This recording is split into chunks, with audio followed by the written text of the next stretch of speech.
hello, hello, hello.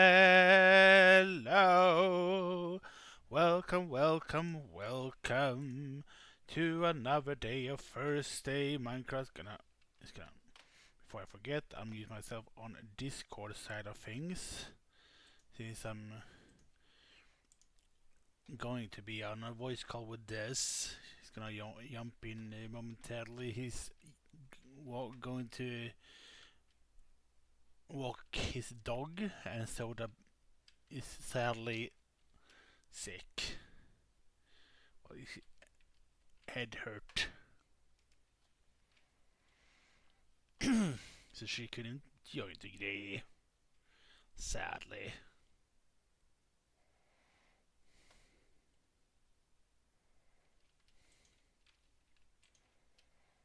Oh, I did have a lot of bones, and I also freaking had some copper to smelt that I have not smelted.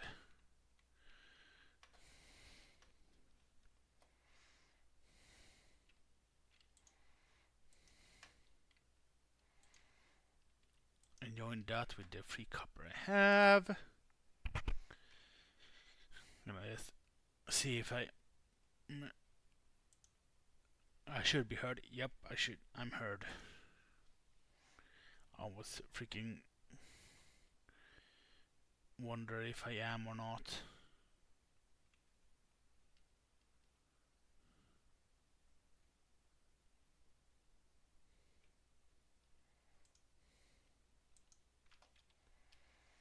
There we go. More raw copper. While I'm doing that, I'm going to smelt this iron.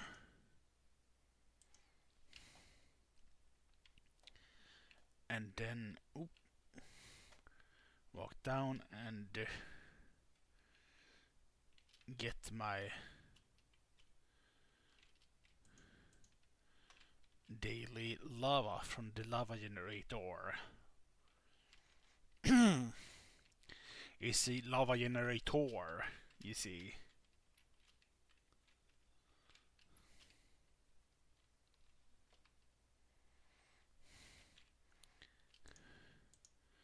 While doing that though, I'm going to make sure I use these bone meal on my plants. I'll need to use them here.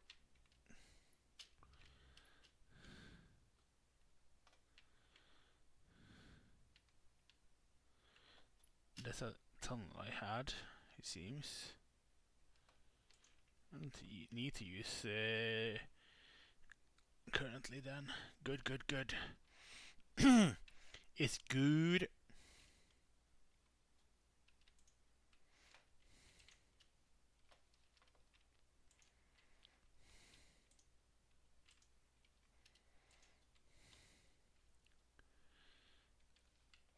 Let's see then.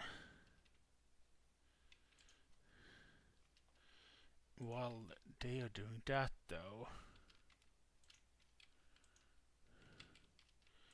I'm going to make sure to farm a little bit. Where did I put... That's the diamond hoe, but where did I put the normal hoe?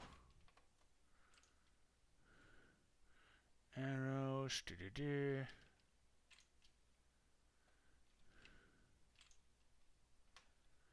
not there.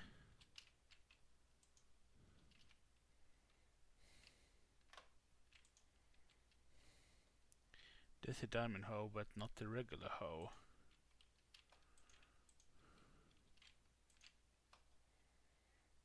No, some milk, some diamond armor that I want to enchant more, I think. There was a plan of it, at least. But,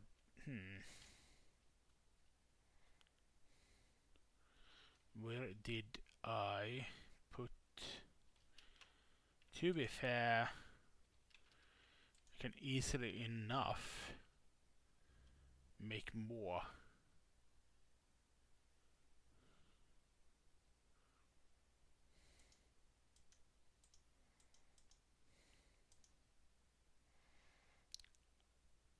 Access, well, more house is easy enough.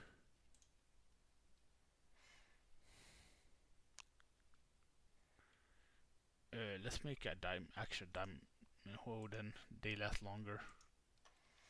Now I've had to gather a lot of diamonds, so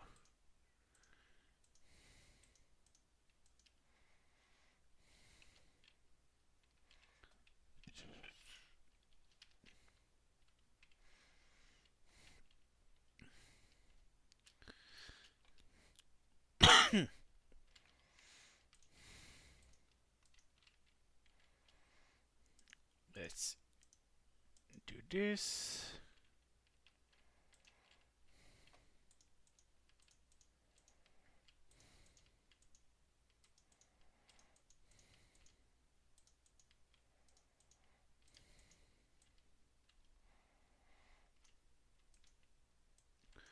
Since it's going to dry up if I don't do it this way. One way, you're never gonna find you. One way. Let's see if. No, this is, well, only been a couple of minutes. I did say during startup, so it's only been 10 minutes, so haven't gonna expect him to be back by 10 minutes.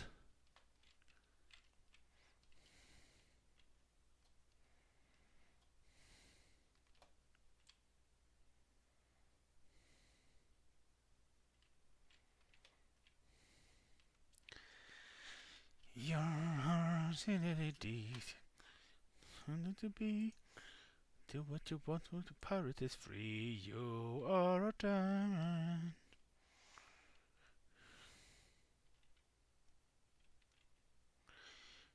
You want to be, the pirate is free. You are a pirate.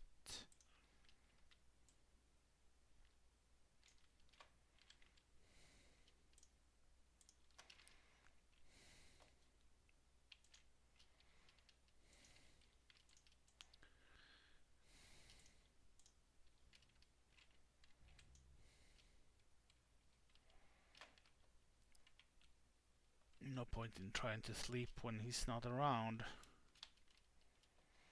Let's go and try to use these bone meals.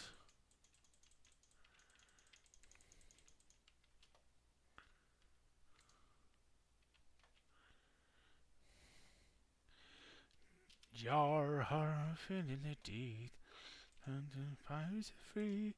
Do not want the pirate is free. You are a pirate.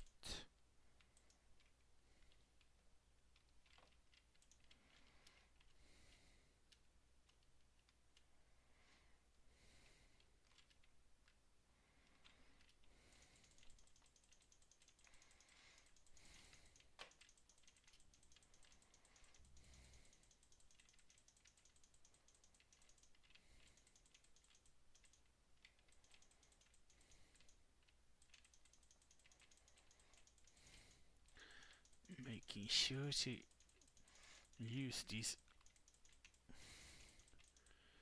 bone meal to the fullest potential.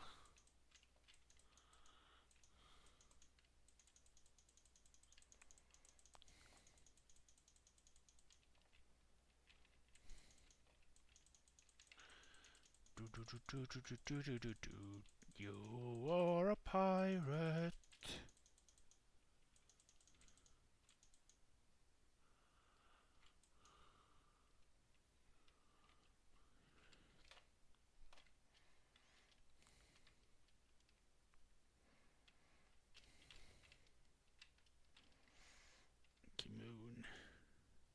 Hello. Hello.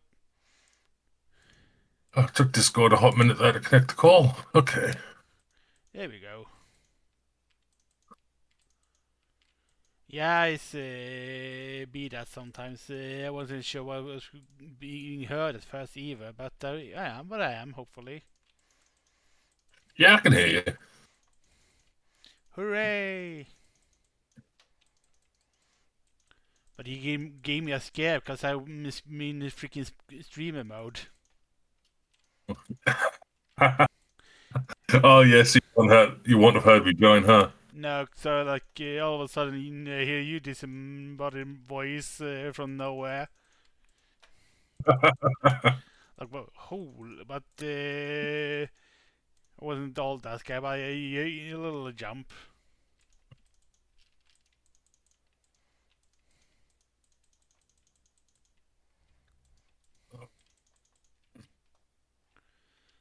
Spent all day making a tree farm and fixing bits and pieces, and I've got to tear it all down.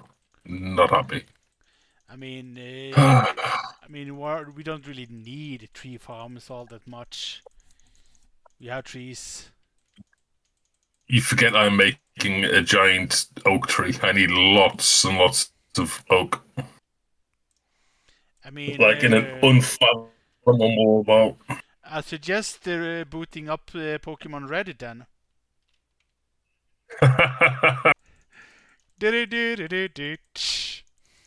Oh dear. Son joining us today? No, she got a headache apparently, so she went to bed. Oh bless. So like, so sort of like told her I hope she got better, and sort of like also reminded her to drink some water or like drink, which usually helps. Just drinking That is something. true. She usually forgot because ADHD tendencies. To be fair, if I wasn't so happily drinking Monster all day, I think I'd forget to drink too. I'm good with drinking, luckily enough, but I have like always like a water bottle right here with me just to not forget. So, oh, before I forget sleeping, because I don't want to have a lot of creepers and zombies come about during my time above land.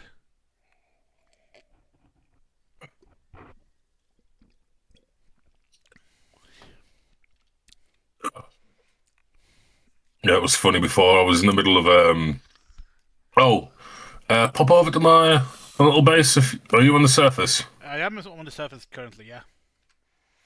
Awesome. I can do a little this to pop up over and teleport myself to you. It's easier.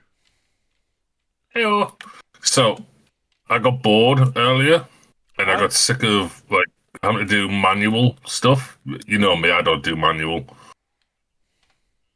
So if you pop down here, there's some changes, like the floor, for example. So I've got black concrete, and then these are bone blocks. And understood. then, of course, the skeleton farm, because, that's fun. But then we've got a new farm. Cow farm of sort? No? hmm So that cow just went down, and then look, all the stuff gets spat out into the water thing, into them hoppers, and in here you'll find lots and lots of cooked food.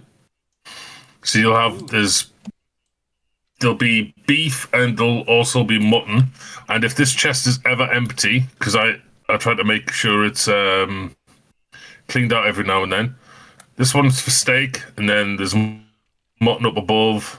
Um, just help yourself. I've just been filling them. Mainly, I made that one does sheep and cows. I tried to get it to do pigs, but pigs are only a block tall, so the piston doesn't punch them off. Oh, Understood. and for the skeleton farm down there, Yeah? so the trapdoor's over here now, Understood. and if you come down this way, so there's the swords over there to chop the skeletons apart. But I also made an enchantment room over here. Nice, nice. There's a few stacks of books in the barrels over this side, and then there's lapis in this side. There's just empty Barrel? Oh, this, bookcases here as well, so yeah. we can think. So yeah, bottom chest in each. There's just a little bit of bits and pieces from when I went mining. Yeah, I have mined a lot myself. That's why I have like loads of stuff for enchanting over at my place as well, because you really do find a lot of just that lapis in the mines. Yeah. Oh, and if you need to get some goodies, it's killing them. The XP will come out in that gap underneath, directly towards you. Sometimes you'll pick up the goodies, but the ladder down there will lead you to some chests that are all hooked up, and there's going to be an abundance. Well, I don't know if there is now because I did empty them before, but there'll be a crap ton of arrows, bones, and bits of gear that these guys drop too. And the experience is where currently, if I want to have experience. So if you at the moment, because they're getting killed by the campfire, it won't happen. But if you kill them as they come towards you, the XP will just come directly to you. There you go. But the netherite swords on the wall are pretty much the strongest you can get to kill the undead, because it's got smite 5 or whatever it is on them now. But then when you're done, when there's mending on them too. I have and then when you're 4, done, you just put it back in. I have smite 4 and a flame, but I should have a bigger flame considering. But I got that done. So I did the floor, black terracotta and bone block. I did have a texture pack on, so the bone block going all the way around looked different because it's kind of like a slightly different texture. But then I realised not everyone has the texture packs I use, so... and I did the lights across the top. I've still got to do the ceiling, but... you've already seen the super smelter. Maybe I'm gonna just gonna check it. Just pouring myself a drink right now while listening to you. So yeah, I know it's all good. There's a smelter here. I'll show you how that works as well. There we go. So anything you want cooked, you throw into this chest here. Is the and then furthest up one? Okay, understood. First up one, and then once that's all in there, you hit this switch. That cart will bounce backward and forwards, pouring all the goodies into the top chest, the top hopper, like this. And then when it's done, it'll all end up in this chest over here, which is currently full of stone and cooked food. But I've had that as well. I've got a double chest over there that's already filled with stone. The only problem with this, this system, is this one doesn't seem to get anything because this switch locks it for whatever reason. So if I unlock it, no. Yeah. I was going to make a blaze farm, but I really can't be bothered. I just cannot be bothered. The only reason blazes are better than coal and things like that is one blaze was the equivalent to a bucket of lava, which is 100 items smelted. And so the fuel that's in there at the moment... I'm using lava by default because I'm always having the infinite lava farm by my place, so I don't really have a good way. Yeah, you got the lava farm, right? So I don't really have a good way to do a infinite blaze farm in a way. That's nearby me. There is ways. It's just blazes have a tendency to navigate down. But as soon as they catch aggro on someone, even if it's just through like a little slit like on the skeleton farm there, they'll automatically try and fly upwards, which makes like trapping them quite a pain in the butt. I could try and make a wither skeleton farm. I could turn you should. That one into a wither skeleton farm. Because that's a good way for coal. And coal is useful for trading. Because otherwise, regular coal you mine is a finite source. Charcoal isn't. It's infinite charcoal with smelting trees and whatnot. But coal you mine is, unless you have a wither skeleton farm, is finite. I could make that into a wither skeleton farm as well. Skeletons, wither skeletons, and probably about it, honestly. Because I mean, getting them spawners to where they are now was already cheating enough because I needed the bones for the floor and stuff. But why is that one getting stuck on the edge? There we go. I mean, he must have But yeah, enjoyed the movie Edge Runner. you had some toe strength to keep them on there. But yeah, they automatically just the campfires will automatically kill them. You get slightly less drops, but drops nonetheless, so it can be passive as I'm sorting things. And then obviously for the cow farm, you have to be kind of over here on the tinted glass for it to be active. But when I normally go FK, that's normally where I am anyway, so we can keep getting food. I mean, I have my farm, so I'm usually good with food. No problem. But But it's a good way to have yeah, now I'm working farm on. at least. Honestly, I don't I just never want to know what to do in Minecraft. I sort of like always bounce around doing mining because I like gathering resources and exploring mines. see that would probably suck for you in all the mods 10. Because there is so many different ways to kind of like automatically generate resources with flowers and things like that. But I still love going mining and stuff. I just like exploring underground. I mean, I guess I can let you guys sort of like do the most moddy stuff whilst I'm still doing the exploring underground and stuff. I To like be fair, exploring. I mean, I've got a server where me and my friend Chris play. Not very often because he gets fairly busy with real life stuff and that. But even though we've got basically infinite resources, I still decide to bugger off to the mining dimension and just go crazy with it. I might set a server up at some point. Yeah, Good fun. yeah. We're gonna also, of course, by some points, also need to switch between games so it doesn't get boring by just playing Minecraft, of course. I don't find True. this I mean, very because it's only one day weak. a Yeah, week, it's good. But I mean, I play it religiously, so yeah. I'm oh, oh, have been thanks to playing it with my group and progressing there. I've been more into Valheim actually lately. Valheim's a good game.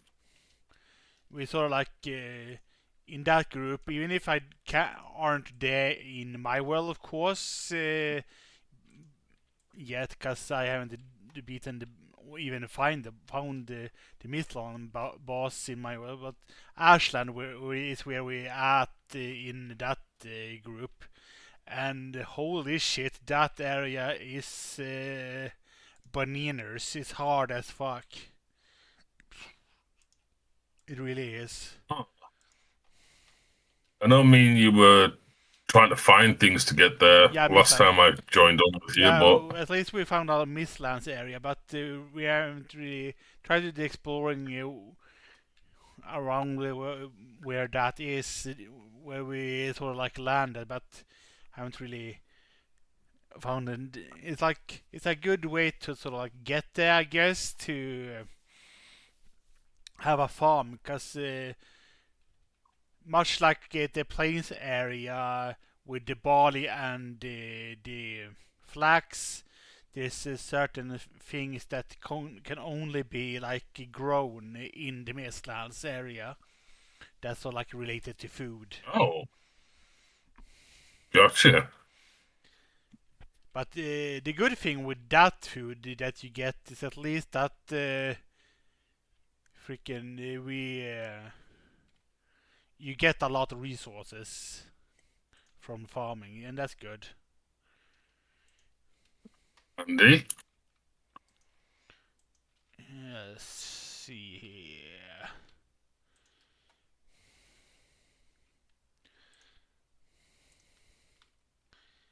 There we go. More bread.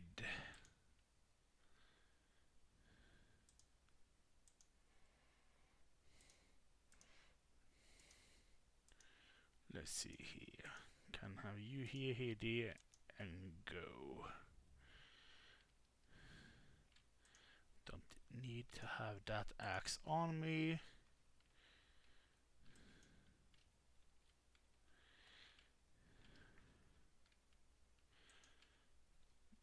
We gotta say though, I'm glad with D&D that essentially I'm prepared a lot of things beforehand, like I did like with like combat encounters and whatnot. So then I can just focus on like doing the encounters themselves and trying to focus on telling the story about the module than having to like hurry to do the next combats week by week. Yeah, that would get annoying. Constantly having to prep and get everything done on the fly instead of just enjoying it. Because it's a lot of work to do in D&D, so it's really good to be able to have stuff done.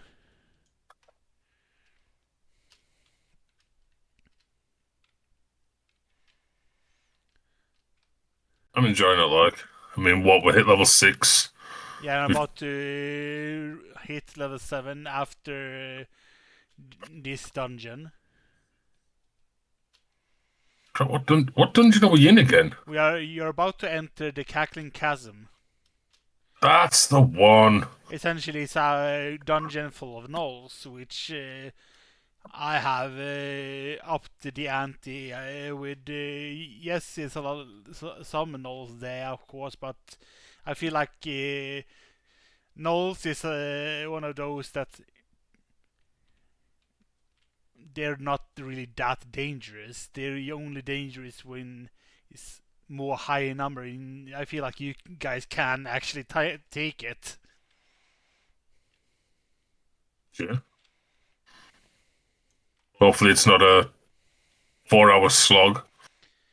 It shouldn't be, but it's hard to know that beforehand for me. But it shouldn't be. I mean, the last time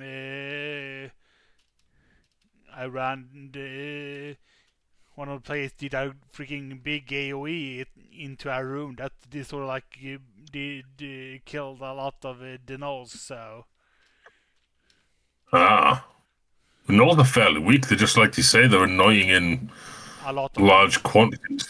Yeah, so the more you kill, the less effective our troop they become. So they're low health, but because of it's many, they get annoying, of course.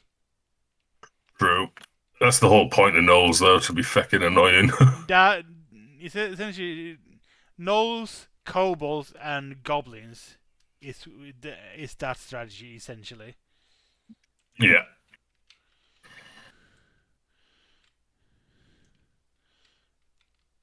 Only good in numbers.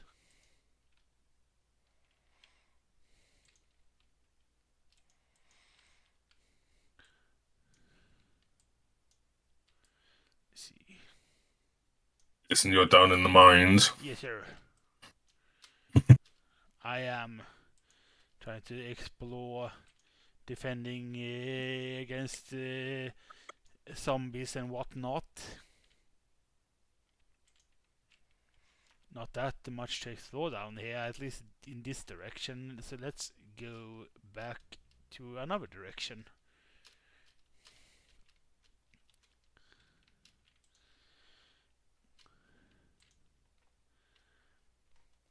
After the Cackling Chasm, you only have a freaking Karkaloak and Yarlmuth left in that I intend to at least use in Chapter 2.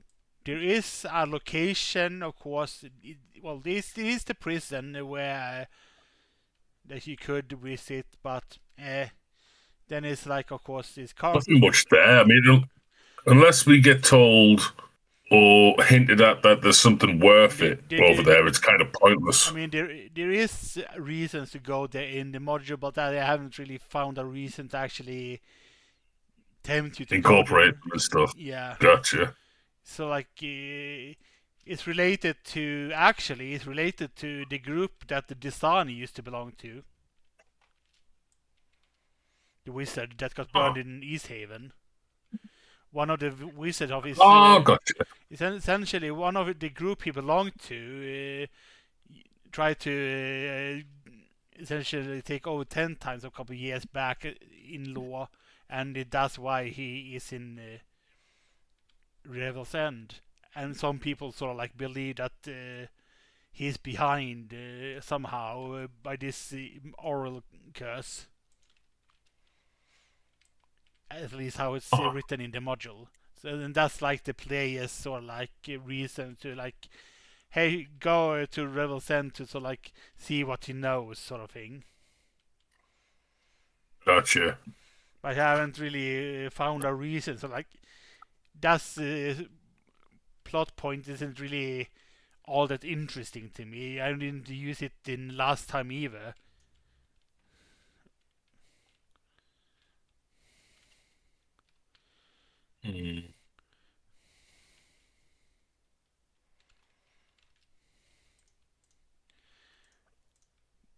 But one plot point that I didn't use last time that is going to be used in this module, which is going to be interested. Sure.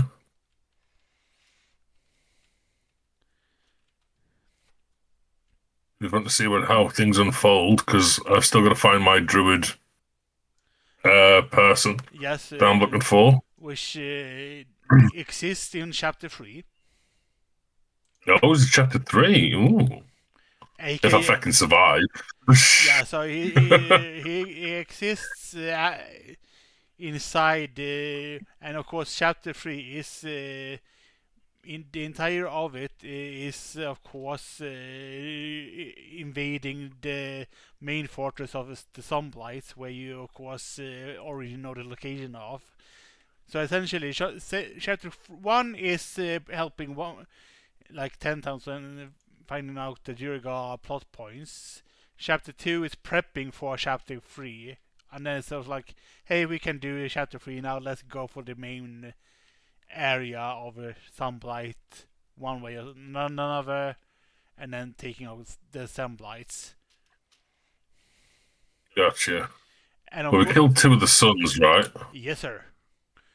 And gotcha. And for what you know, of course, the dwarves don't know they're dead, because you all sort of like wiped every one of them out.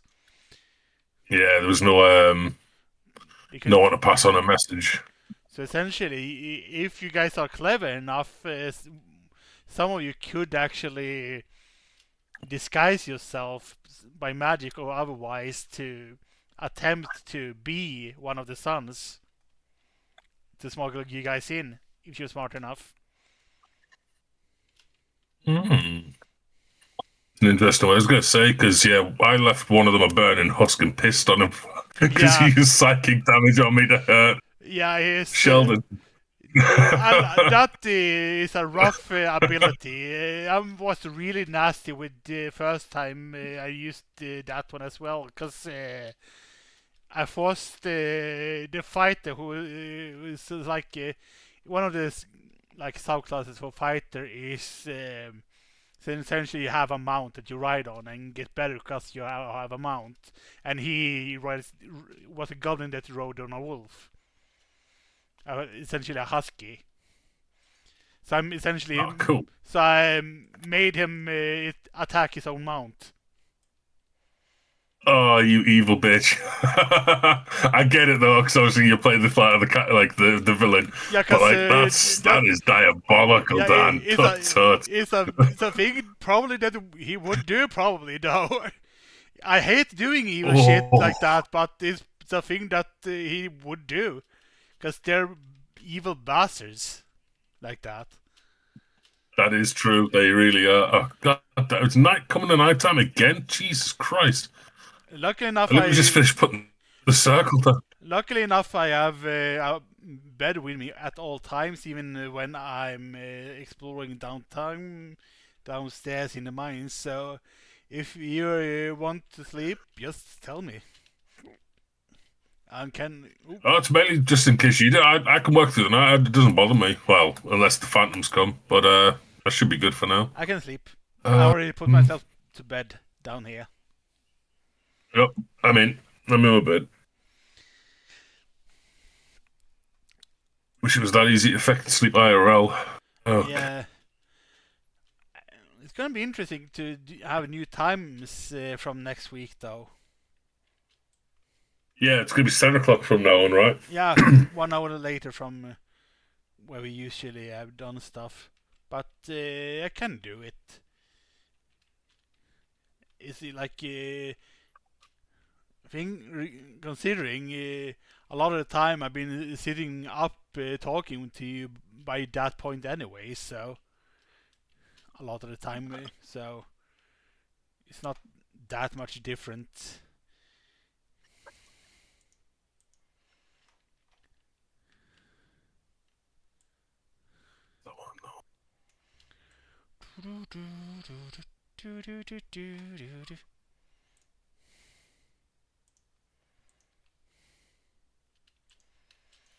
Chapter 4, of course, you know about since from the last time you played. Is the whole chapter 4 is the assault on 10 towns by the dragon that the king unleashes.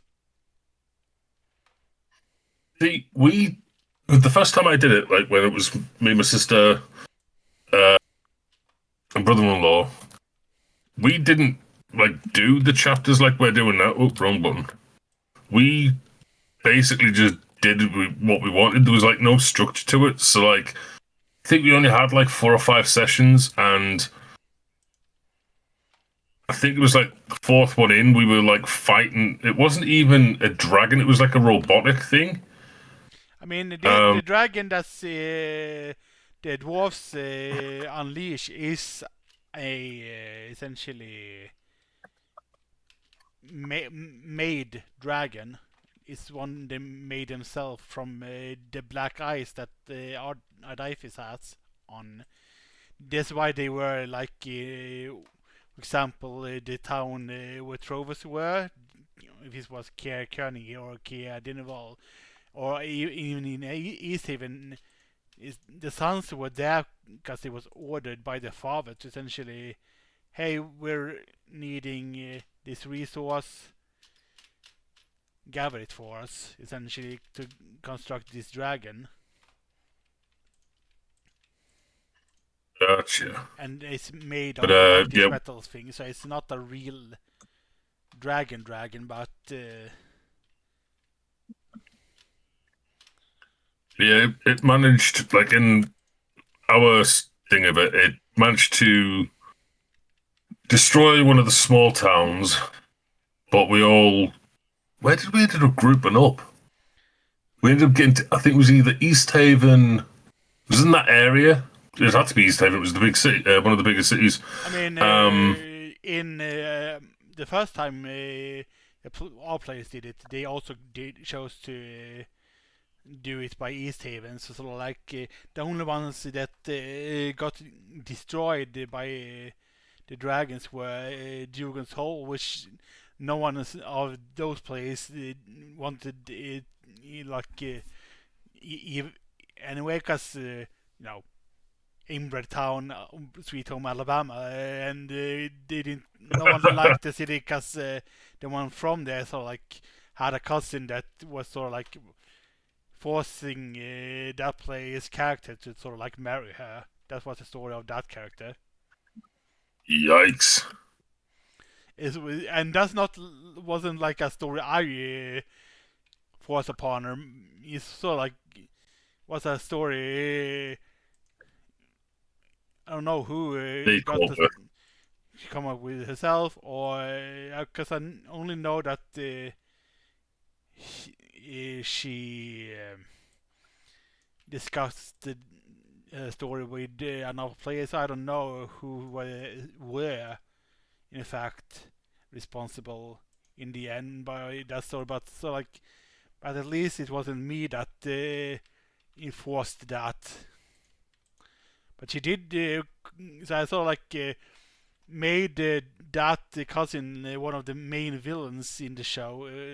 Essentially, instead of the albino tiefling that you saw in Dinnerwall, in the big castle that you kill the cultists, the castle thing.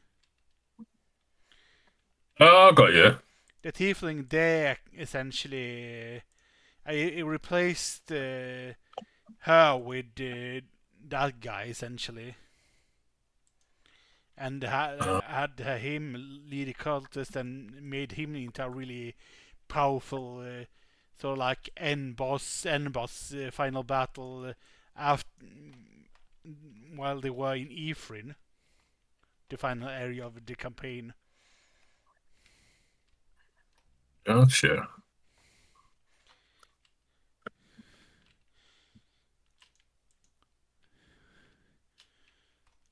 That area though, Ifrin is an ancient. It's essentially a never city, and most of them was essentially like wizard cities and ancient spellcasting empires. Essentially, it was an ancient version of Dalaran, because a lot of their cities flew in the air and stuff like that, and they were really, really powerful.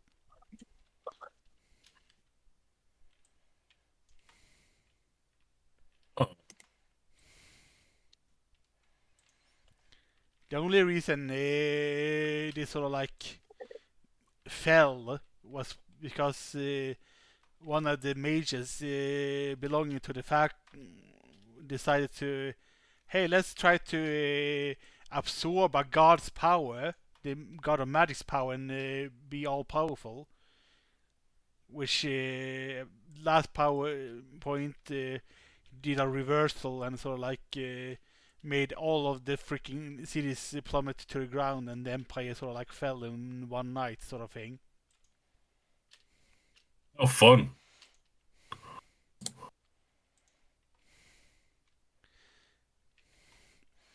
So and strong empire fell because one of them got arrogant and wanted to like be a god himself.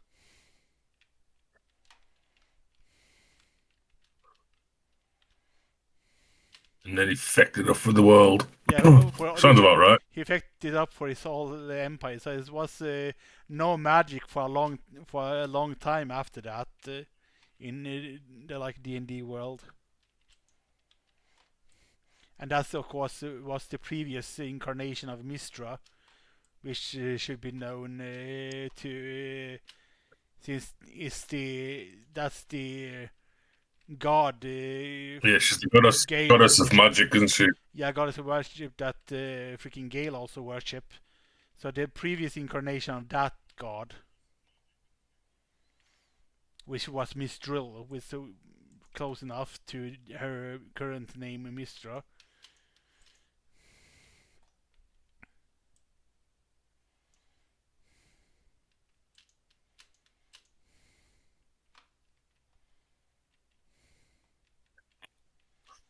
There's something wrong here, and I don't know what it is.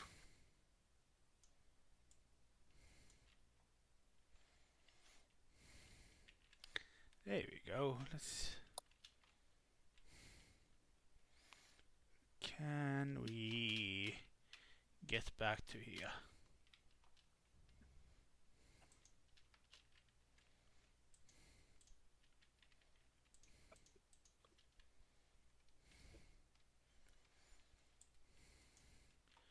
But I do like I have story plans for like Ardaifi's secret, for example.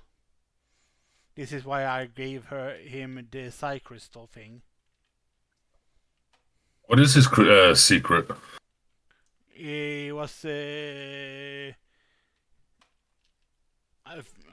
I'm not sure if it's revealed it, but I think he did, if I recall.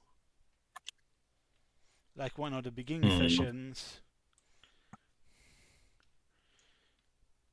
But essentially, Secret is one of those.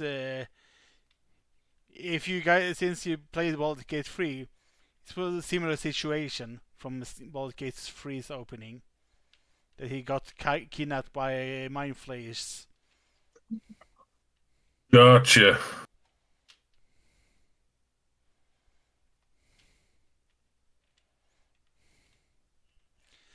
These mind flayers are a bit different than those ones, though.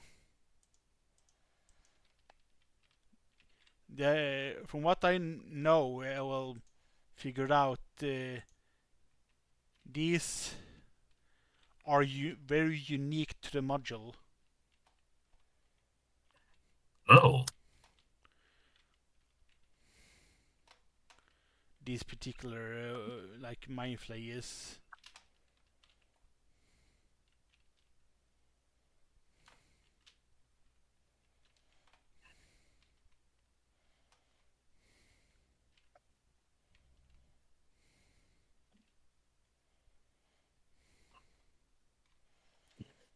Hmm. Yes, interesting to see how that turns about. These mind flayers is what happens if they attempt to take over a person like Sheldon.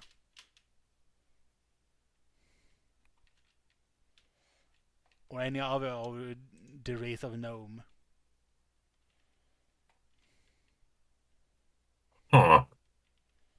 Little baby mind flayers.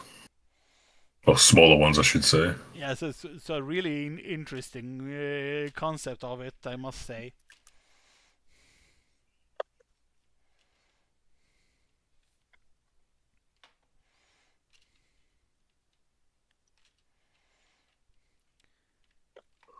I of course also love how, even if it never came up during the exploration of the Lost Spire Neveril, there were a couple of books there that sort of like had titles to them and that went into a few different subjects, but those books essentially are just flavor text more than anything else. Essentially, it was essentially lore if you guys were interested in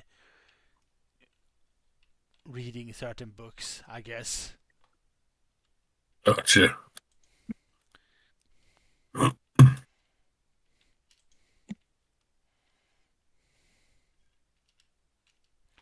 Sometimes Huh. I wish that freaking Minecraft had glow sticks like Terraria has. You know, I haven't played Terraria since we did. Yeah, I mean, Terraria is fun and all. Don't get me wrong, I do like Terraria. I always preferred Starbound because the exploration options of it. Because you're stuck with just the one world in Terraria, while in Starbound, even if it might be a bit repetitive, it's at least more than just the singular world.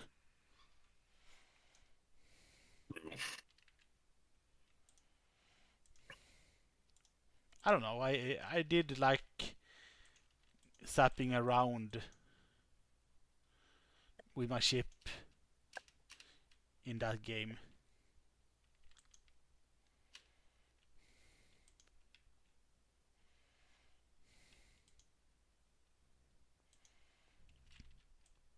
You never know. Might be one of the. Oh, hello, skeleton. Don't know where you came from. He came from behind. Maybe one day we'll play it on a Thursday type thing. Yeah, if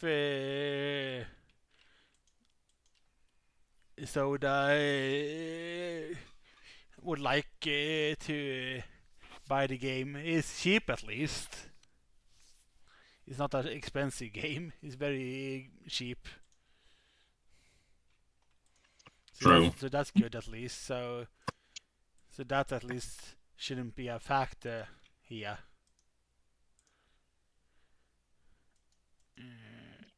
the block of redstone.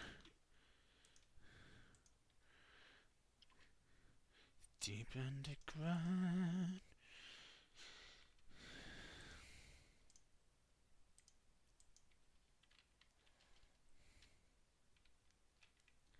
But at least we have access to Age of Empires.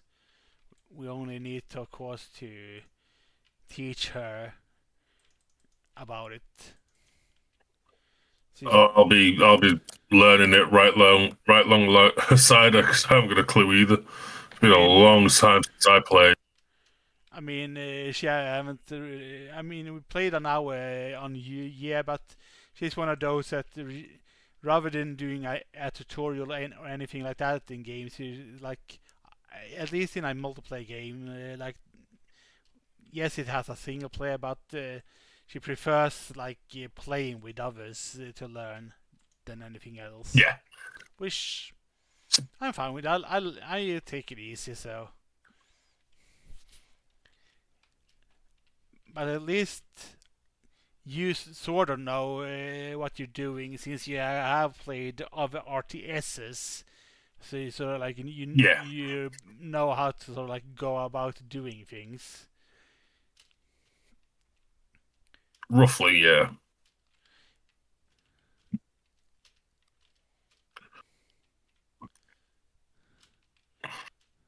Let's see.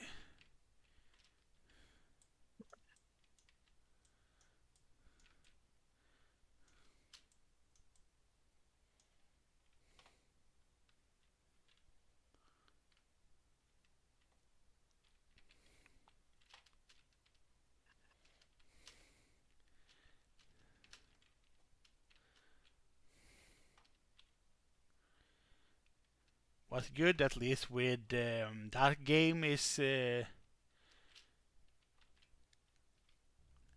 this like yes there are like strong or weaker factions, but most like factions have same basic things accessible to them most of the time in Age of Empires at least. So it's good that way. So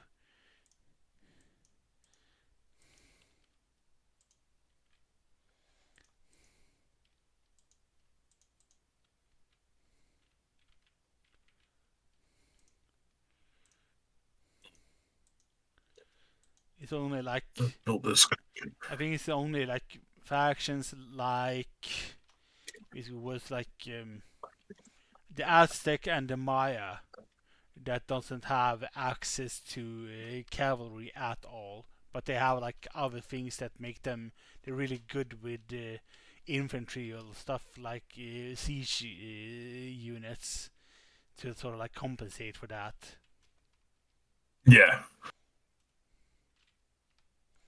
And for example, the Goths doesn't have stone walls at all. They only have palisades, but they have like more can recruit more, and also their special units can be researched to come out of the barracks as well.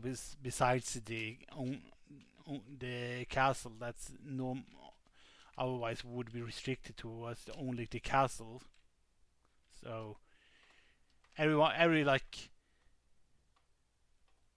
civilization has good and weak points. Yeah, they've all got pros and cons. Yeah, pros and cons. Just me trying to figure out words with my sort of like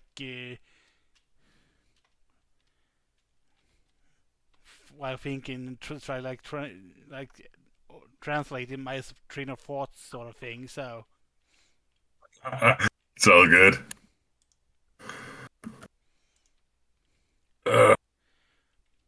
Too lazy to learn another language. I mean, considering I've been good enough with English, we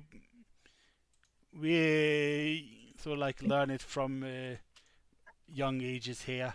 So we do use it, and since I'm been gaming since for a long time. I've been really hearing it for a long while and tried to like imitate spoken English for a long while. So it's only like few things that I wouldn't know.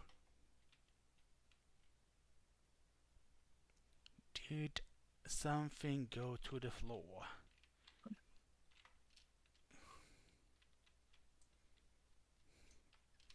I'm honest, I can barely speak English half the time. Oh no.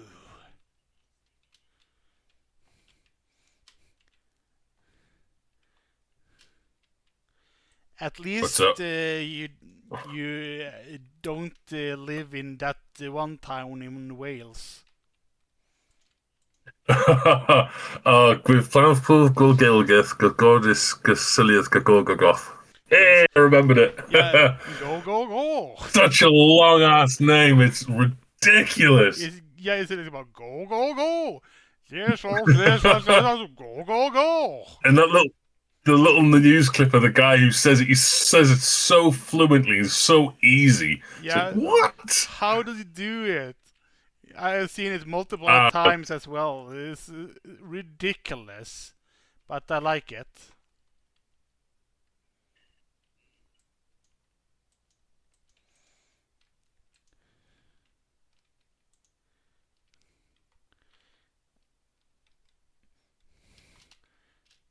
But like I said, I do enjoy freaking running D&D. It's so fun. Both running and playing D&D is super fun. So I would, of course, be glad when I can begin to run it, well, play it as well, of course, whenever Rogue would be able to run it. I think she's looking forward to it. One module, just obviously when she has time to put it together, because normally she's busy with work and all that crap. So yeah, God knows. Good enough, at least at a game. Since I'm running it, a module, she can take time to prepare a module as well. One I would, of course, love to play myself is, as a player, is Vecna Eye of Ruin, which, of course, is battling up against Vecna. But the reason I want to play it is not because of him, but more towards the reason that the campaign goes between 10 and 20. So it's the only campaign that's a module that goes to max level. Huh. So that's the reason I would want to like play it as a player. Because I do want to. You're kind of nuts. Like try. It's kind of weird that a lot of campaigns have that kind of cap, because if people are doing enough quests and they earn the XP to be able to be a little bit stronger than normal, then I could understand it. Obviously, the concept of it though is if you do a EXP, you have to grind a fucking lot of monsters to gain levels. So I prefer to do milestone leveling and like sort of like, hey, now you can level up sort of thing, instead of having you be forced upon loads upon loads of monsters just to get you there sort of thing. It would be sort of like, sure, I give you encounters every once in a while, that's not like between locations, but it's not like there's a limit. There's a limit to it. I mean, it's like not always there sort of thing. Because it. Oh, that's why I can't do it. I mean, I was in creative. Stupid. Combat Stupid. a lot of time as is. I mean, some combats can take more than just a session as well. So like take a lot of True. sessions sometimes because bad dice rolls, of course, from either side, and I mean some of the dungeons. I mean, considering chapter 3, that map is don't use the map hoster. It's only the fortress itself. So essentially, the whole chapter is you against the fortress, and you have to sort of like beat the fortress and sort of like plunder it for all it's worth and stuff like that. So what you're saying is it's going to be interesting, lengthy. Good, good. There's a lot of things to discover, and that there's a lot of treasures to be found, and of course a druid that's there. As long as it's not like, how to put it, as long as when we get there, it's not going to be like literally everything just pours out to confront us. I mean, no, it wouldn't. Even if that would be realistic, of course, I wouldn't do it that because that would suck for you guys. Because that would be too much of a slog, even for me. So I prefer it to like do bit by bit or like room by room most of the time. That's how I normally do how I play, like, or DM, like, so that it doesn't go like a combat. 7 sessions later, and we're putting a dent in the flipping enemies. Yeah, that would be that'd be really because eventually everyone like it's just going to get to the point where the players can't do anything. They'll be like after maybe 2 or 3 encounters, you're going to be fully out of spells, out of any abilities or cantrips, Yeah, all that kind of thing. You're literally just going to be. It's just going to be a slugfest at that point. yeah, because So yeah, that yes, would make sense. yes, it's a realistic fight because you're using up, and of course you only would, as since you're in a like hostile environment, you wouldn't necessarily be able to, long rest while in dungeon. At least that dungeon, because they're True. hostile towards you guys.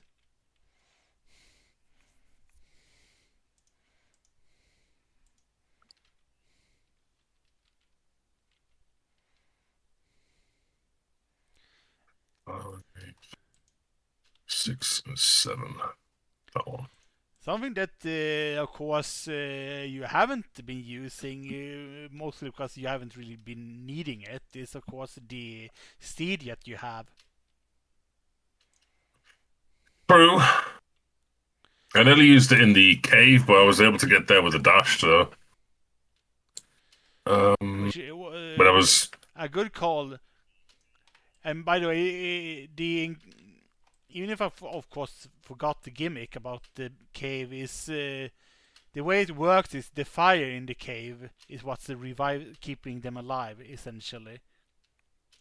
It's a fire. yeah, I was kind of glad that you forgot about that. If I'm honest, I'm not gonna lie, I was so glad you forgot because I was like, as soon as you said, "Oh, it's the cave of Berserk," I was just like, "Fuck."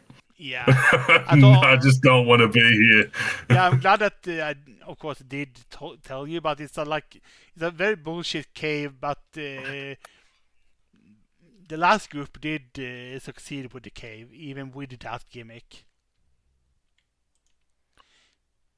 Because cleric has a spell that they get access to. Both the clerics and druids have a spell called Stone Shape that they get access to from level 4.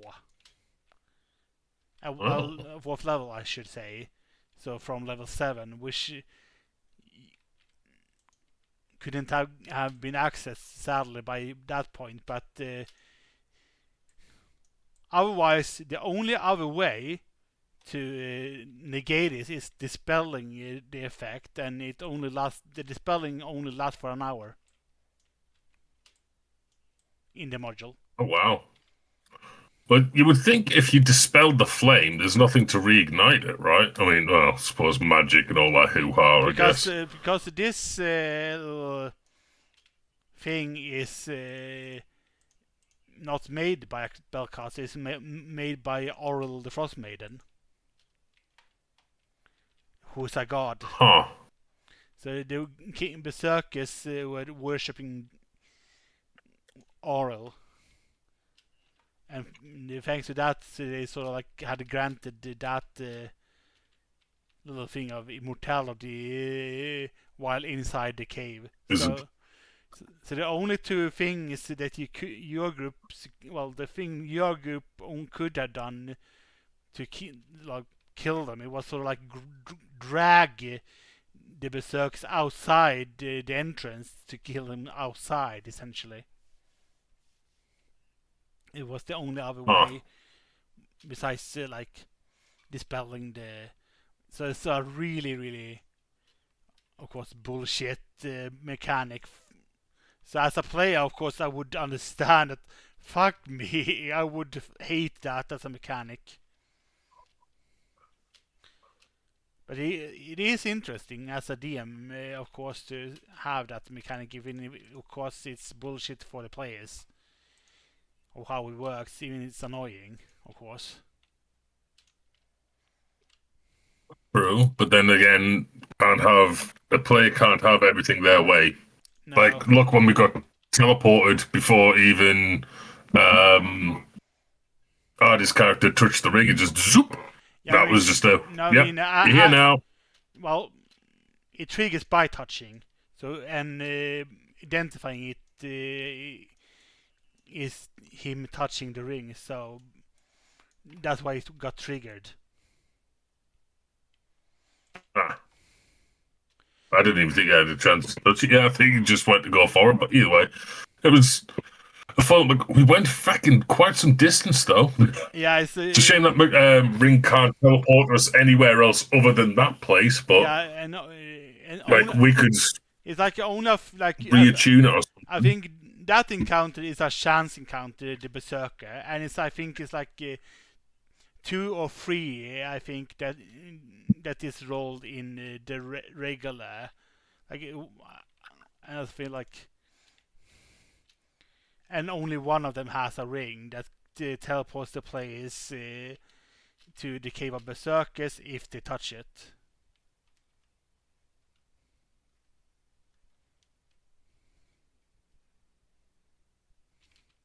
So that's a really, really weird thing.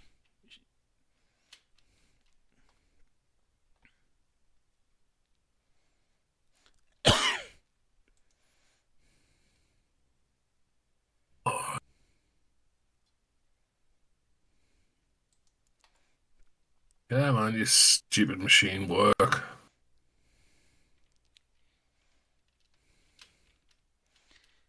But I are looking forward to more of Icewind Dale, because I must say, even if I only ran it, of course, for that the last group, it has been a favorite to run actually. Is because yes, how it is good fun. Because how interesting the module itself is. And I'm essentially running it mostly the same way as I ran it the last time.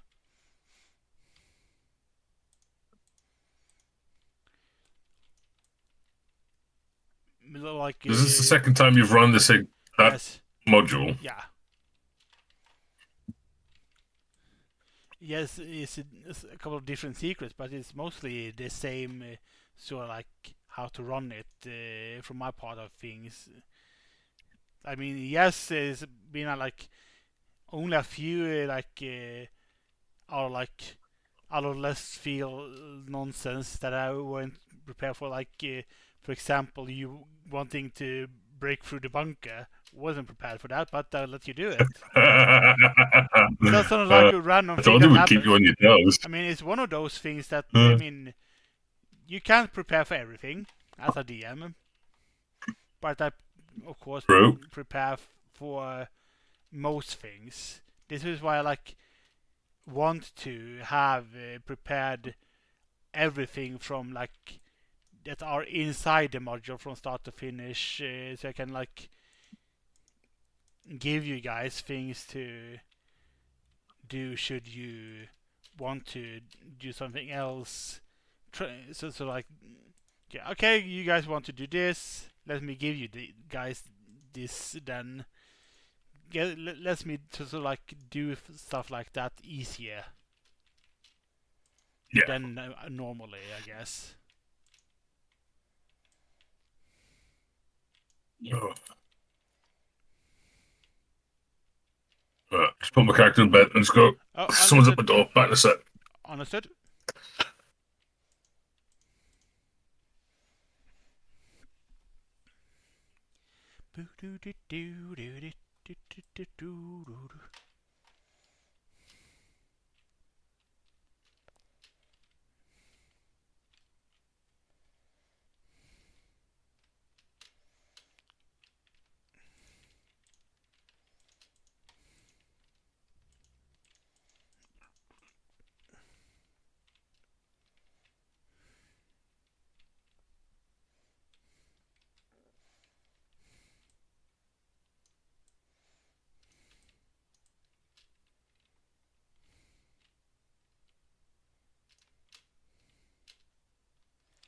Let's see, can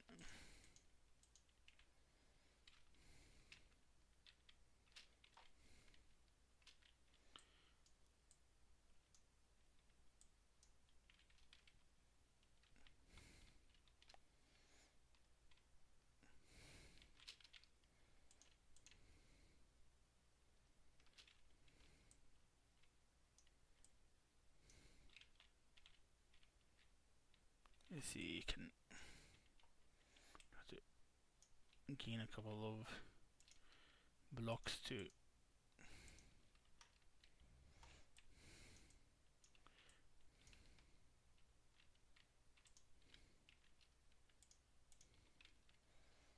block off the freaking water.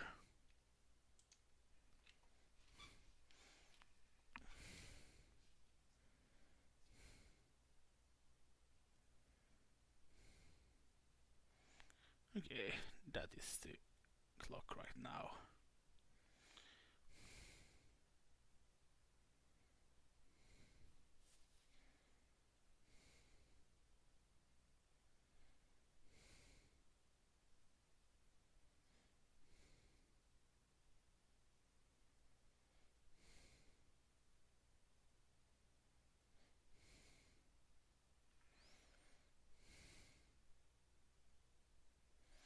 Let's see here.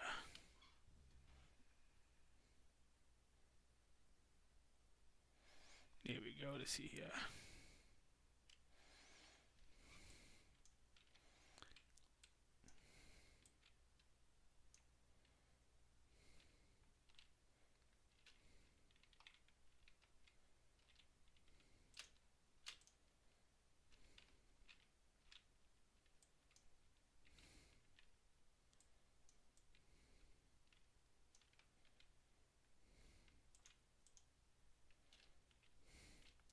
There we go. Only one more thing. Let's get to a block of some blocks of coal so we can mine them much easier. Same with iron blocks, of course.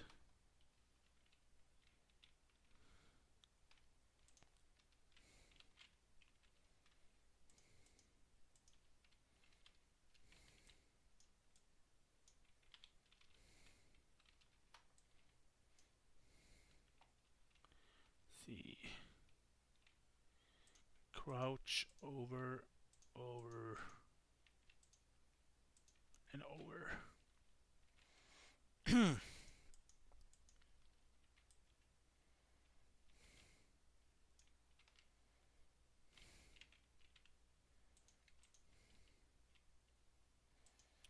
Oop.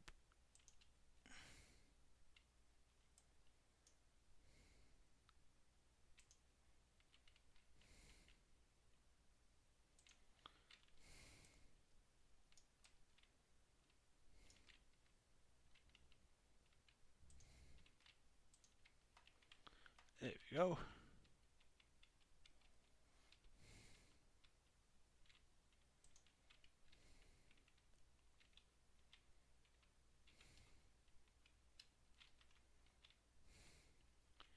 I might as well. Oop.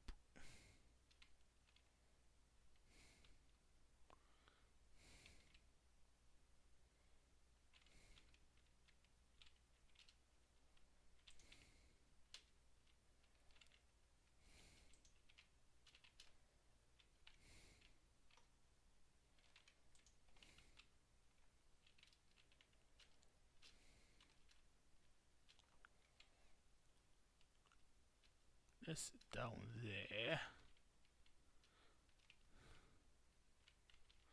Ooh.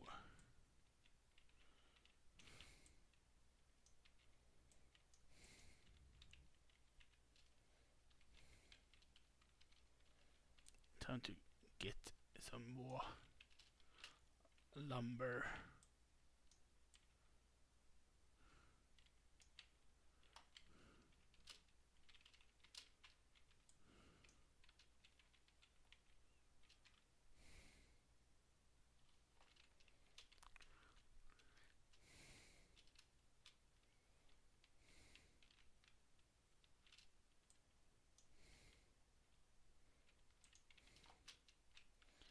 Come on, take me on. Boom.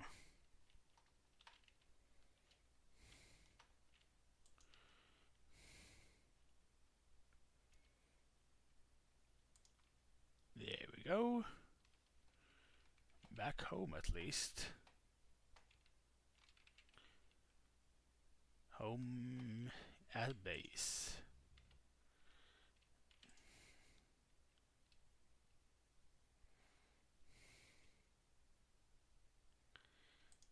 More coal.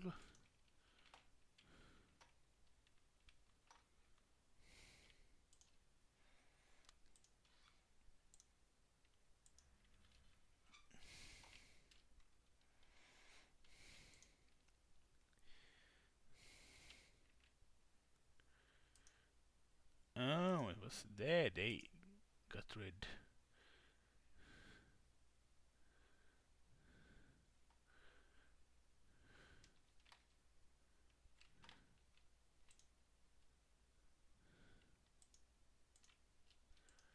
There we go.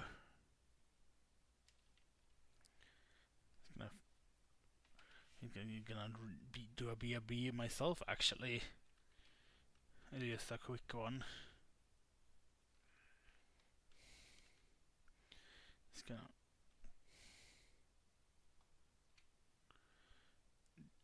unmute myself here and do a little BRB.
I'm back.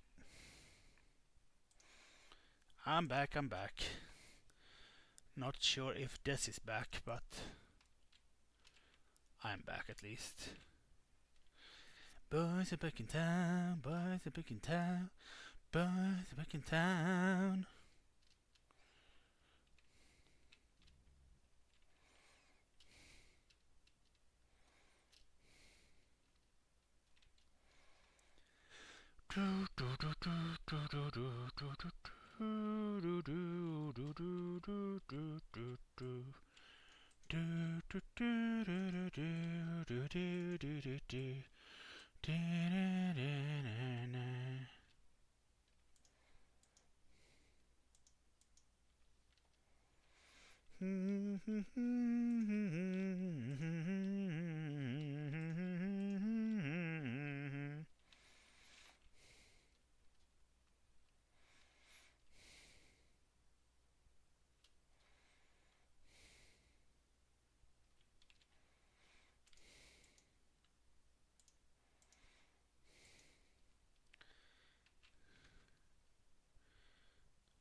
Seems like Des is still AFK at least.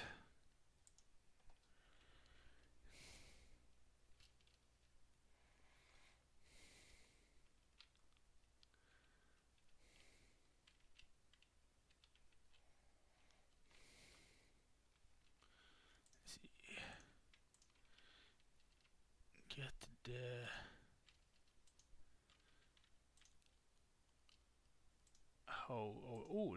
I don't know who was there. Blind as a bat.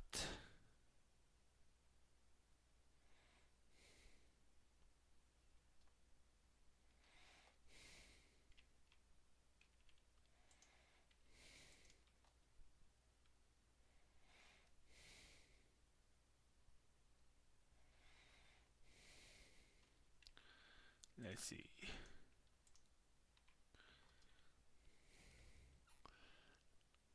Let's begin smelting the iron. I'm back. Hello. There he is. Oh,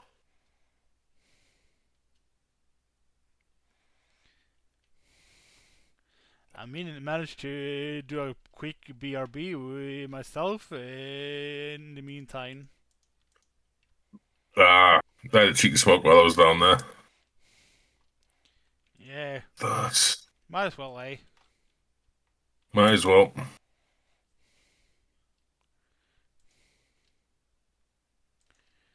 See.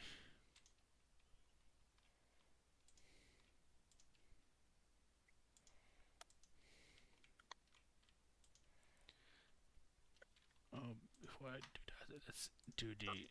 So again, some XP and.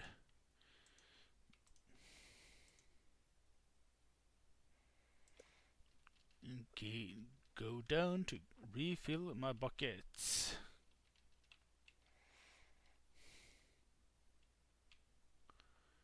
The buckets of lava.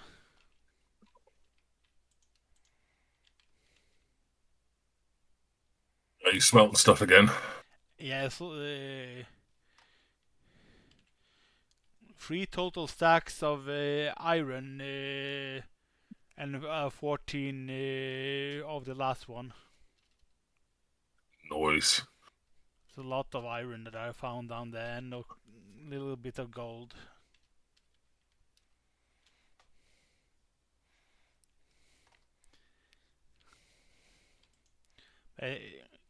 Even then, it's still nice to have and functioning iron farm now. Just in case we don't have access to such things, we at least have infinite iron ways now. Yeah. One of the handiest little farms you can have, honestly. Let's see. Yes, having a farm like that is handy.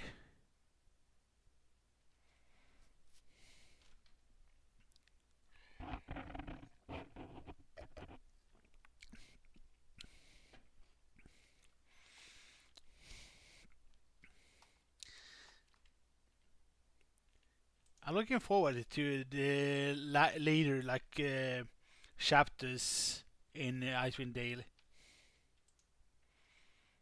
Oh, it's going to be fun. It's probably going to be chaotic as hell. Yeah, it's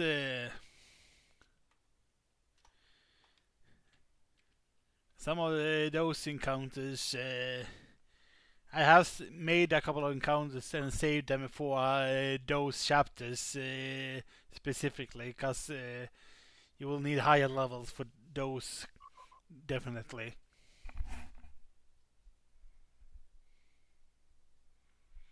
I think it's handy if we're struggling that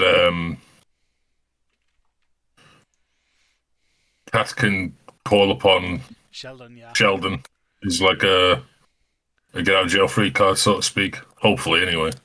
Yeah, Plus, we've got summons and all that crap now too. So, and if we can get Robin to remember, he can also revive one of you guys currently.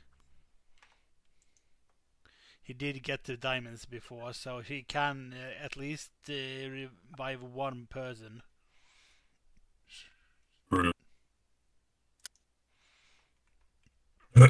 hopefully, we don't need it, but it's nice to have just in case. Yeah, Revivify also as well only works within like the minute, so it has to be sort of like in combat quickly, because it's a level 3 slot. It's higher. There exists, of course, higher revives, but he gets access to those at like level 9.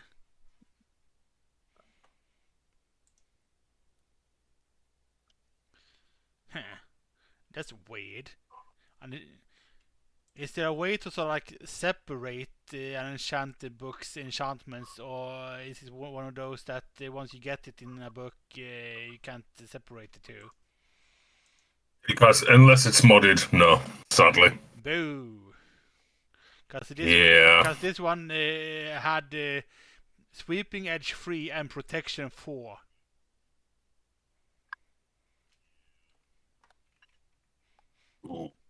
So Two decent enchants. and the Protection only works on armor, while the Sweeping Edge only works for swords. True. So it's like really weird two enchantments. But Protection, of course, was the higher of the two, so might as well. You wouldn't happen to have a saddle, would you? Let me check. I've had the Yes, skeleton horse encounter, I do have. and a I've saddle. still got one of the skeletons left to learn. I Could do. you rush it over to me? I'm just behind the my base. Yeah, I can absolutely.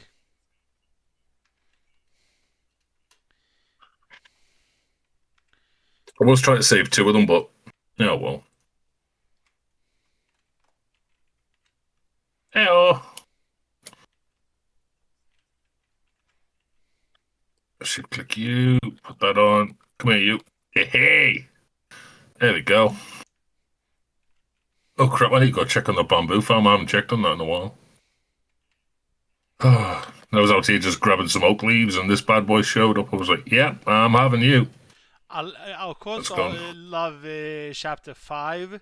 The whole island that Oral's main base is does indeed look like the whole island does look a giant like a snowflake from above.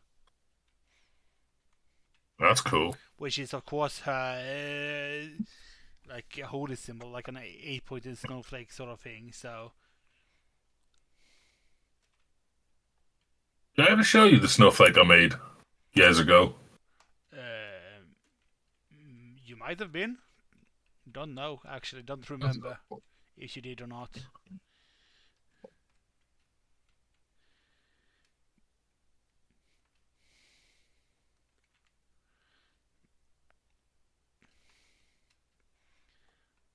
Let's see. What can we put? Blast protection. Let's do this on this diamond.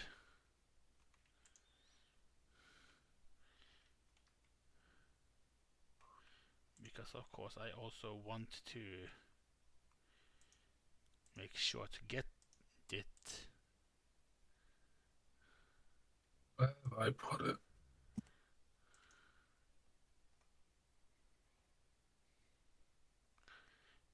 Huh? Weird. It absorbed the sweeping edge, but not the protection, because it had already had blast protection for. I guess it can't both give blast protection and also protection. I guess. Yeah, you can't have more than one. Yeah. Weird. So it's got a diamond chestplate with sweeping edge on it. How the hell? I don't know. It worked. That's wild. I don't know, but it worked. I'll send you the picture. Let me check then.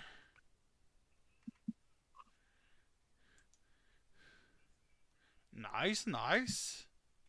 You drew that or just made it in a program? Oh, that's on that was on the PC with my drone pad. Okay, nice. It's only about 4.5 months worth of work.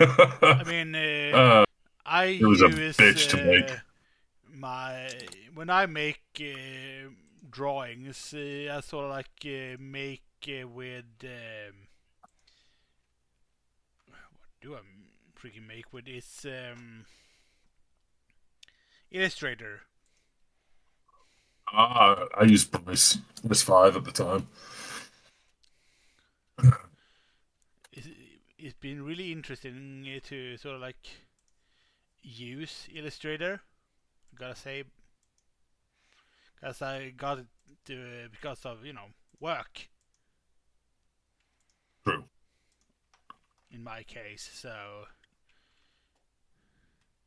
thanks to that, I can also, of course, use it at home.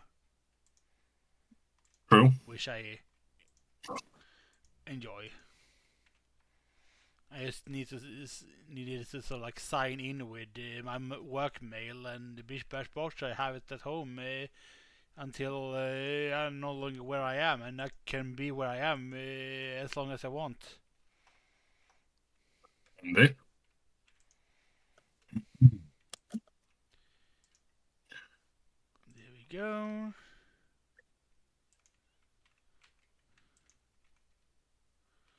Can take one of you.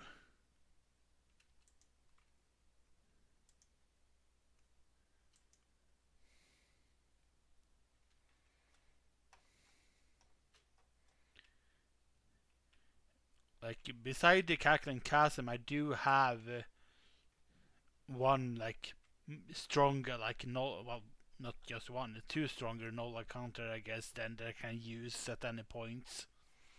One that I have planned for to use while you guys are on the island of Solstice, where Oral's main base is.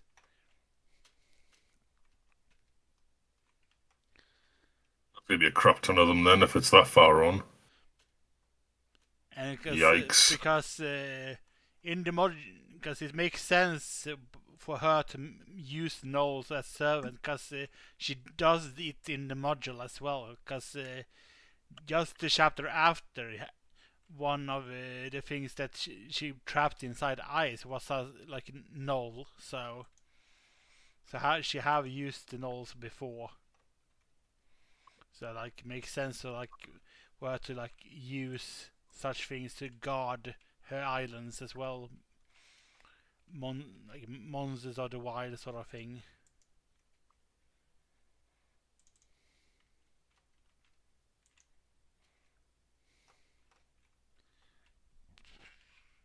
It'll be fun when we get there. Yeah, it's going to be actually. We'll be enjoying it. Of course, those levels, of course, are more challenging, but it's more of those attempts of making it challenging. This is why I also sort of give you more health and also better, more homebrewed stuff that are sort of like awesome because it sort of like helps you defeat these more like tougher encounters. Yeah.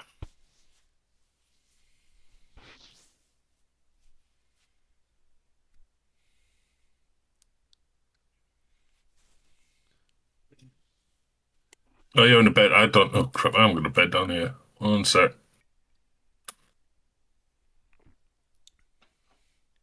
I mean, I just enjoy talking as well. So,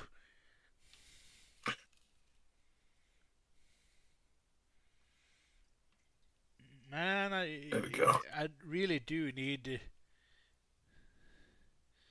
I guess, a couple of people to try to play Valheim besides the group that I'm playing with to sort of like help me progress with my single player world.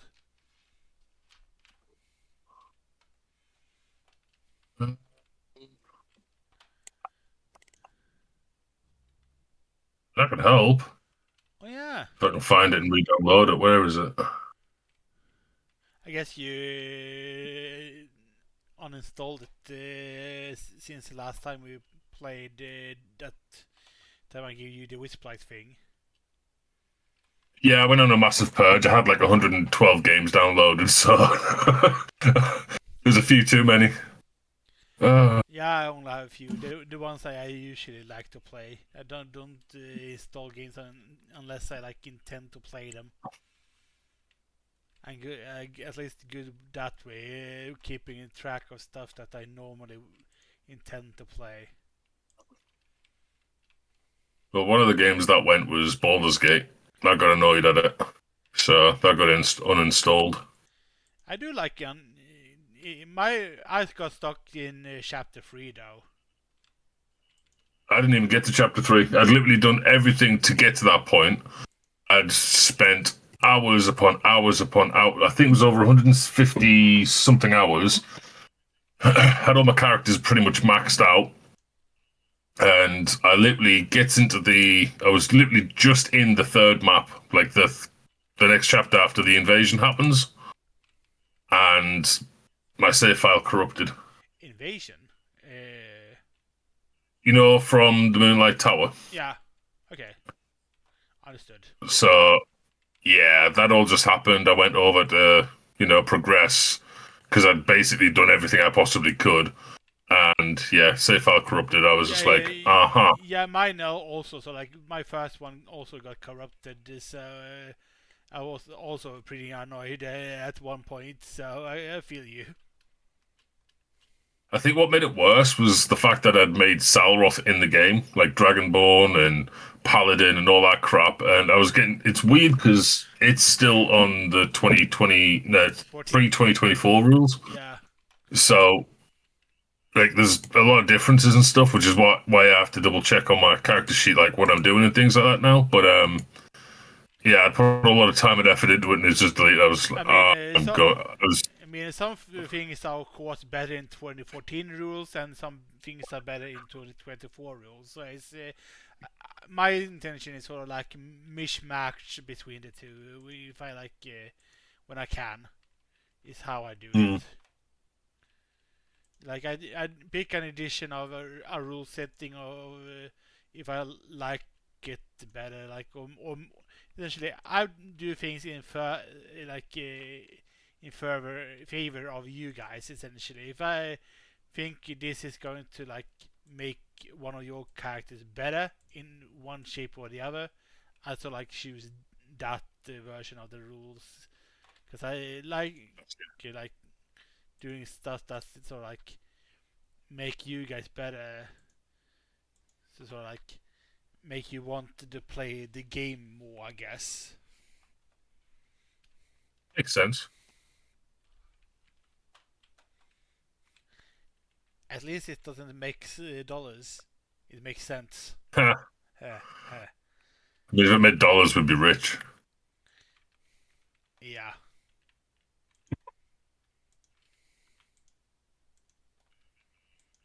There we go. Down with the spyglass. and I can technically go down to the mines again, finally. But I don't really need to, considering what the time is. It's flown in. Yeah, it really is. Normally I would probably go down, but considering it's like 50 minutes or so to stream end, I can just do a little farming before doing that.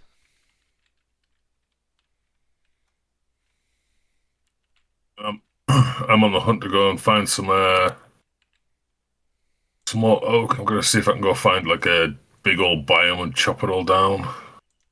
That's what I'll do. I mean, it's also probably a good idea to replant some oaks nearby your base.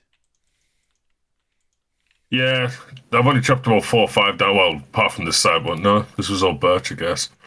But I want to see. I think I was clearing the room, like the area, so I could see how much space I've got to work with.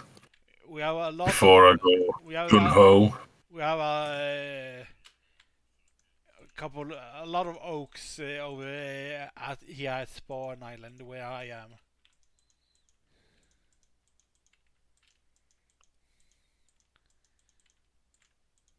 Then I'll just build it in creative. That's a lot of wood to be chopping.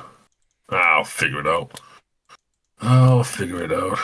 I mean, a lot of the time, Soda does build in creative, so she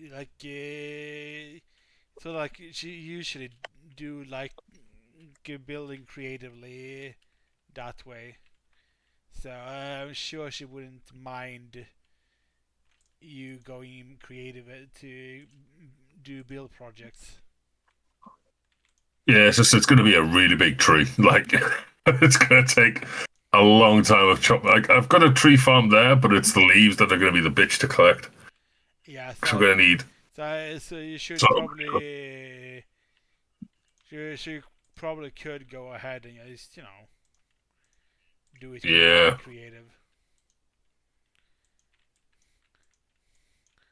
A lot of us do creative build because, especially when it's like resources that can easily be gathered anyway. True. It just takes time, so we don't usually mind when it's can be easily farmed.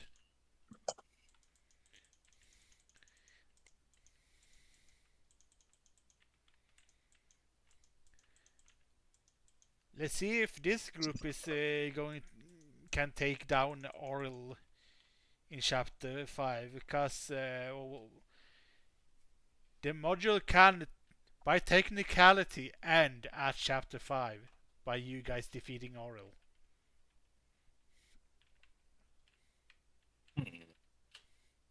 The last two is technically like optional quest line of going down to the fallen city in the glacier, Ephrin. It's like those two are technically optional if you guys manage to defeat her.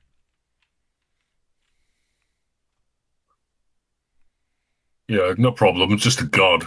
I mean, the last group managed to beat her in her lair at chapter 5. Guessing that's why she's strongest. Yeah, but she's weaker because thanks to the spell that she constantly are casting upon the Dale, so she's weaker than normal thanks to the spell that she's casting to keep the sort of sun from rising in the Dale. Oh yeah, it's always perpetual nighttime, isn't it? Yeah, so well, sort of like cloudy, so like normal English weather. Yeah.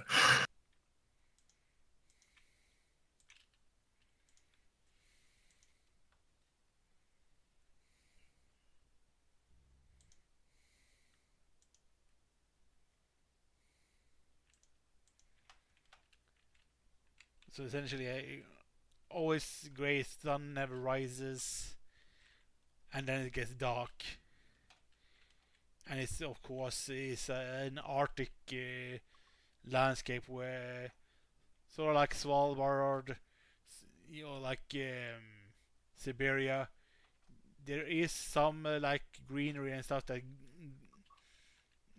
gets to 10 towns and stuff like that, but it's sort of like permafrost. But the animals can of course still live and eat and stuff like that. Yeah.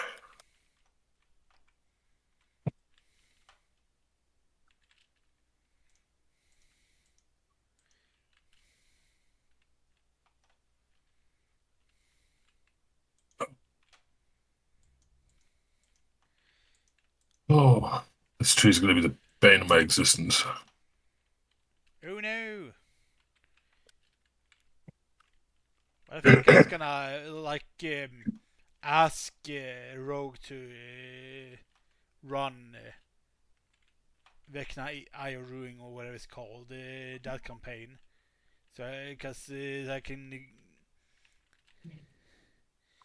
freaking see what it's like to play in those levels, and you also sort of like play a character that I always sort of like wanted to play, like from For a man. because I have a like level 10 warlock, like tiefling warlock that like rarely get to use. So it would be fun if I could use it.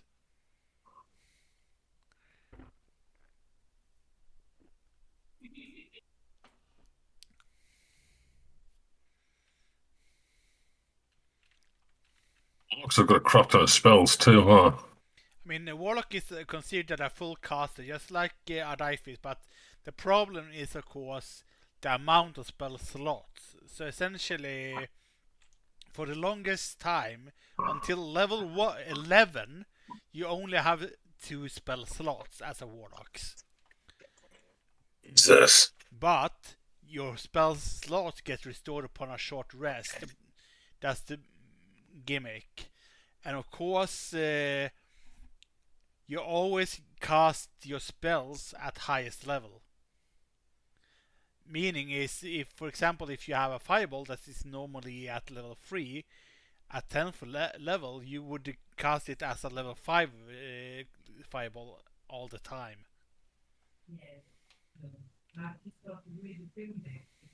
So it's like you do sort of like want to do big concentration effects, and then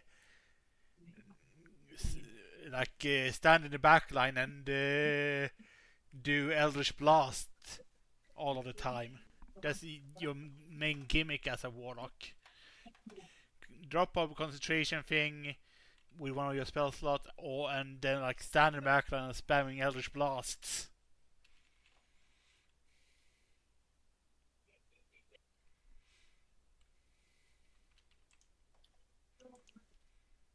So you've got plenty of ways to get your spell slots back, but obviously Yeah, then they're going to. yeah, two on us. Yeah. It's like, but so as a warlock, I would like I love the short rests as a warlock. It's one of like the gimmicks I like. But of course, the DM of course usually decide if that the short rest itself is allowed, or if there like too much monsters nearby or so. But usually short rests takes an hour's time, give or take. So it depends on like how dangerous the area where you are, if you can take that short rest or not. Makes sense. I mean, if an area is like dangerous enough, long rests are usually out of the question. True. It's usually only short rests.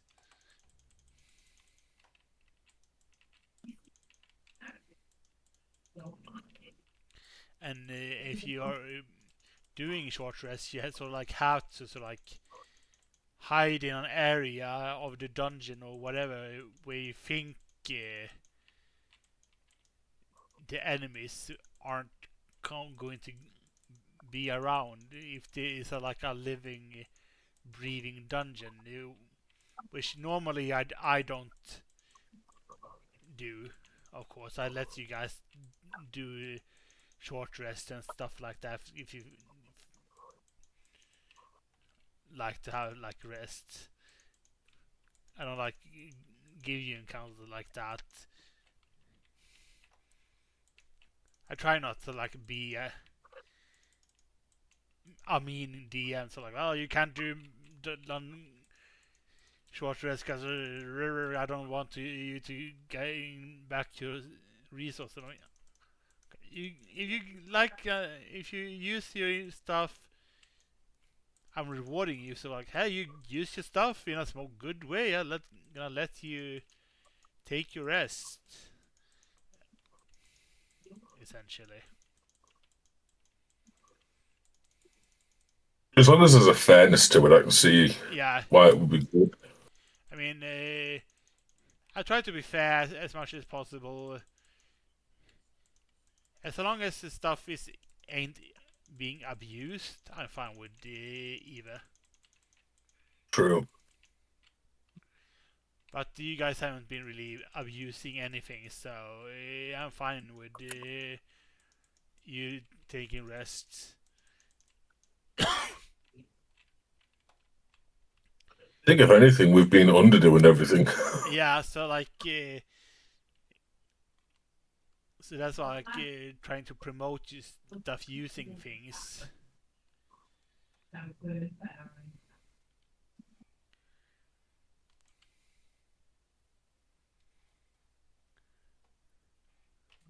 I was going to give Rogue her one of a new thing in Cataclysm, but since she can't make it on Tuesday, I can give one of you other people one of your other things, I guess.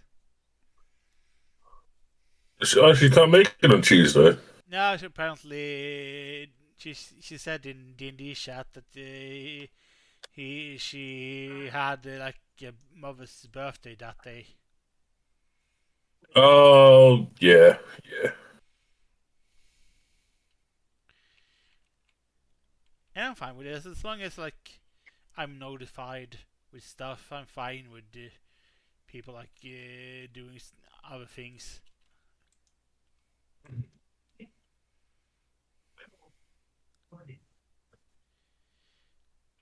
And cackling custom is good enough. Like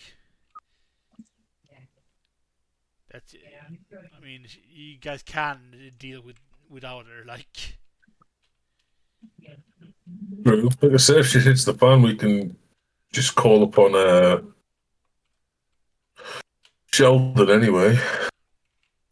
I mean, yeah, it's like the only thing there is, of course, Cat gets to play two characters there, which of course I'm fine with. But I don't know how good of a grasp like Cat has with D&D that if you're comfortable enough to play two characters at once in a session like that. That's the only thing that I can see being a factor. I mean, he knows Sheldon pretty good. Getting around. Sheldon's is just a tank, essentially. That's the gimmick of Sheldon. Yeah. Flipping damage dealer out like sponges Sauron, which is wild.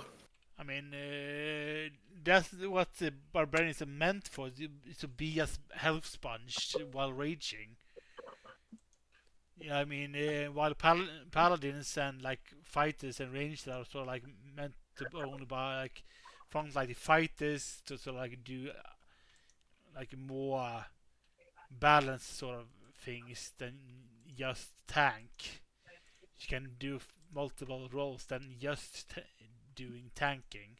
That's the because barbarians can only do tanking, while a class like paladins can do other things as well.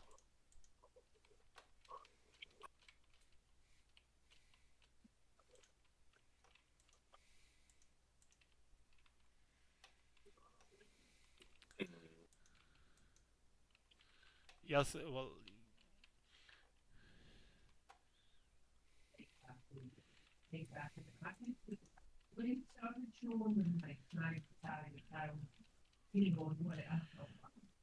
but I'm of course fine with both rolling Van Delver below the Shadow Obelisk and then Tomb of Annihilation if Rogue needs more prep time with Vecna if she's willing to do that adventure. I can't see why not. As long as she's given heads up and then she can prepare things. But Because she would have access to it thanks to me if she hasn't got that book normally. She has access to everything from that book thanks to me sharing all of my books. Gotcha. So thanks to me, she got every adventure I get. I have access to it. Like every one of you can do it. Have access to all my source books and all my campaign. So technically, I can't like prevent you guys, for example, reading up on Rime of the Frost Maiden if you guys want to.